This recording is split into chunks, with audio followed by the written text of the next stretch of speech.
Army staff ছিল। উনি একটা বই লিখে গেছেন, এখনো বাজারে প্রকাশ হয় না, আমি জানি প্রকাশ হবে কিনা। তো উনি একদিন কথা প্রসঙ্গে আমাকে বলতেছিলেন যে ওনাদের যে কোর্সমেটদের যে গেট টুগেদার হয় পাকিস্তানে, কোনো একটা গেট টুগেদারে উনি পাকিস্তানে অ্যাটেন্ড করেছিলেন। সেই সময় পাকিস্তানের এই সিনিয়র মিলিটারি অফিসাররা এই একই কথা বলছে যে এইটা তো শেখ সাহেবই বলেছেন যে তুমি ছোট্ট একটা মিলিটারি অ্যাকশন নাও, বাঙালিরা থেমে যাবে, পরে আমরা এই সংসদ অধিবেশন হবে, আমি প্রেসিডেন্ট হব।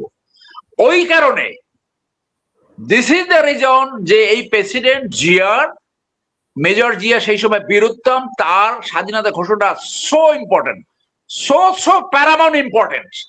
এইটা সাধারণ পাবলিকের বোঝার কথা না, যারা রাষ্ট্রযন্ত্র বা এইগুলো বোঝে এই মেকানিজম, তাদের বোঝার কথা। আর প্রেসিডেন্ট জিয়া যে প্রথম তার নিজের নামে দিয়েছে সেটাও বৈধ। কিভাবে বৈধ জানেন? আমাদের সেনাবাহিনীতে শিখানো হয় আপনার উপরে যদি কোনো সিনিয়র কোনো নেতৃত্ব না থাকে, আপনার উপরে যদি অন্য কোনো নেতা না থাকে, দেন আপনি টেক ওভার করবেন। যদি সেকেন্ড লেফটেন্যান্ট কমান্ডে থাকে, তার উপরে যদি কোনো নেতা না থাকে, কোনো সিনিয়র অফিসার না থাকে, অল আর ডিজার্টার, তাহলে সে টেক ওভার করবে, মানে অ্যাক্টিং প্রেসিডেন্ট হিসেবে সে টেক ওভার করবে। হাউএভার উনি সেকেন্ড ঘোষণা on behalf of Sheikh Mujibur Rahman বলেছেন। সো সেই জন্য এই ঘোষণাটা ভেরি এত ইম্পর্টেন্ট, এইটা বোঝা দরকার আমাদের যারা ইয়াং জেনারেশন আছে তাদের বোঝার, এবং অনেকে বুঝে। এরপরে সেই যে সেক্টর কমান্ডার ছিল, যুদ্ধ করলো, শেখ মুজিব সাহেব তাকে বীরুত্তম অ্যাওয়ার্ড করলেন, তার সম্বন্ধে বলে তাকে আমি চিনি না। এইগুলো হলো তুচ্ছ তাচ্ছিল্য করা, যে ওই এন্টি আর্মি হেটার হয় না, মানে he turn to be army hater, যার জন্য মানুষকে ছোট করার জন্য, তুচ্ছ তাচ্ছিল্য করার জন্য এই ধরনের বক্তব্য উনি দিতেন।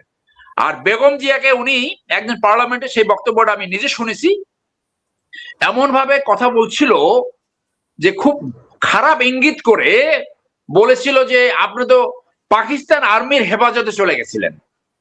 তখন বেগম জিয়া তার ধৈর্য হারিয়ে ওই সংসদবিদের বলছিলেন, চুপ বেদব, চুপ বেদব, চুপ, এই কথাটা বলেছিলেন। আপনারা এখন ইউটিউবে ঘুরে দেখতে পারেন।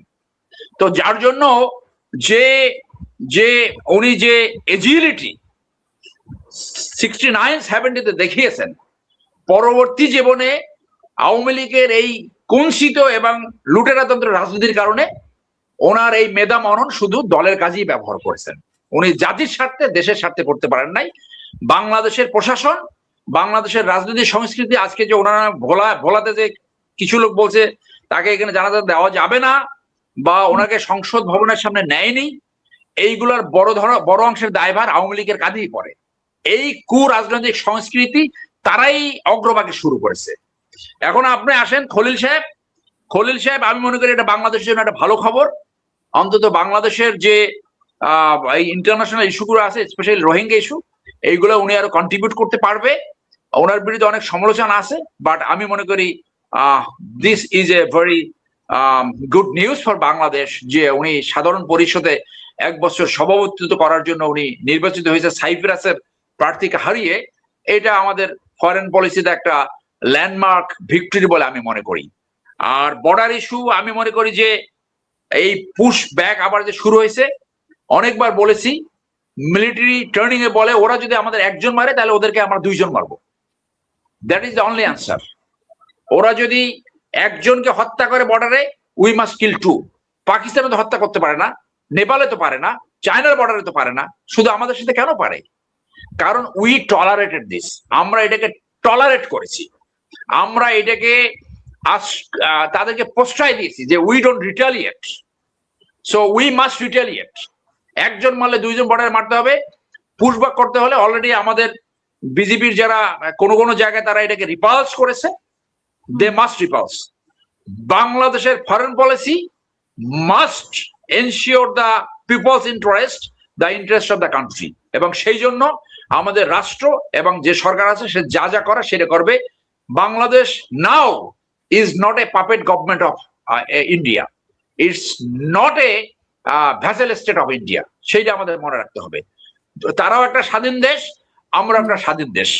ওই হাবিব ভাই যেটা বলছিল একটু সংযোজন করি, যে বাংলাদেশকে তারা তারা তাদের ইতিহাসে এখনো এটা ইন্ডিয়া পাকিস্তান ওয়ার, এবং বাংলাদেশকে তারা পাকিস্তানকে ভাগ করে তাদের এইখানে যে 3 ডিভিশন ডিপ্লয়েড থাকতো সেইটা তারা ইয়ে করছে, তাদের অর্থনীতিকে সেভ করেছে।